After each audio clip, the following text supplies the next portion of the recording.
Cosas que he aprendido en los preparativos de mi boda y que van a ser de tu bride era la mente. Nadie se va a emocionar tanto como ustedes por su boda, porque como le acabo de decir, es su boda, no la del resto.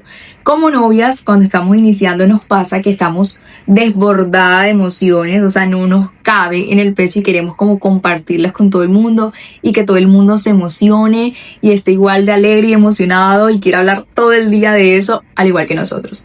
Y cuando vemos que no es así, es como una mini tusa que nos da a todas y lo comprobé leyendo comentarios en TikTok. Pero siento que se trata de entender que no todos estamos en la misma página y que no podemos pretender que todos reaccionen de la misma manera a una situación que solo nosotros estamos viviendo. No siempre, en algunos casos sí, pero no siempre es que te tengan envidia, no te quieran, no les importe, no, sino que simplemente no están en lo mismo que tú. Sería perfecto, sí, pero realmente nosotros nos volvemos muy intensas con el tema, así que déjenlo pasar y van a ver cómo se lo van a disfrutar mucho más. La boda es para ustedes. Es de los dos. Ustedes van a extender de eso a las personas que más quieren, a sus allegados. Si ustedes priorizan eso, créanme que se lo van a disfrutar sin ese miedo o ese estrés de llenar las expectativas de otros. Si te estás preguntando qué es lo primero que debes hacer, es reservar el lugar. El lugar va a definir el estilo de la decoración, la vestimenta, el horario,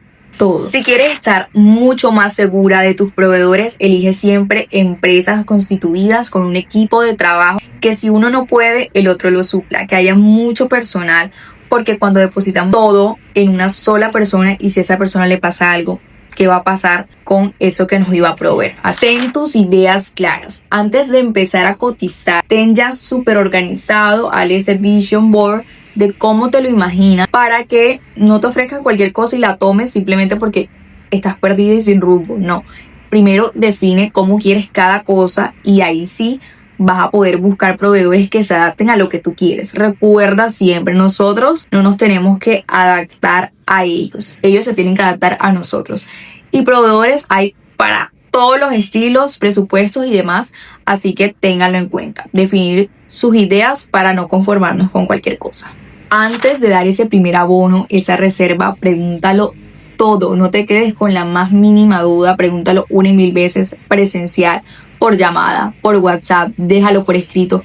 Trata de siempre conseguir personas que manejen contratos, porque esto te va a dar mucha más tranquilidad del servicio que te van a dar y de lo que incluye. Porque muchas veces hay malos entendidos de yo pensé que me iba a incluir esto, aumentaron el valor. Una vez digas boda, todo se va a triplicar, así que tenlo muy en cuenta y recuerda que para las temporadas de septiembre a diciembre son las más altas y más costosas. Cotiza muchísimas opciones de todo antes de elegir una. No te quedes con la primera, con la que te dijo la wedding, de decorador, no. Trata de buscar muchas opciones porque seguramente vas a encontrar siempre algo más económico y que se adapte a tu presupuesto y sobre todo a lo que quieres. Porque muchas veces las empresas tienen convenios con esas personas, entonces se eleva un poquito el precio. Entonces trata siempre de indagar mucho más y no quedarte con esa primera recomendación. En nuestro caso nos sirvió mucho y fue un consejo que me dio una amiga: no ahorrar, sino ir abonando, porque es que a veces queremos tener todo el dinero junto antes de apartar algo y eso nos retrasa y es como que nos hace aplazar las cosas, pero cuando nosotros vamos teniendo y vamos apartando cada proveedor es como que ya es un compromiso y eso nos impulsa mucho más a terminarlo de saldar para que nos obliga un poco y acelera el proceso, porque si no simplemente como que ahorita lo postergamos y se nos pasa el tiempo y no hemos hecho nada. Entonces siempre vayan apartando. Aparte que entre más cerca siempre se está de los eventos, todo aumenta y no siempre tienes como las mejores opciones, sino ya lo que quedó.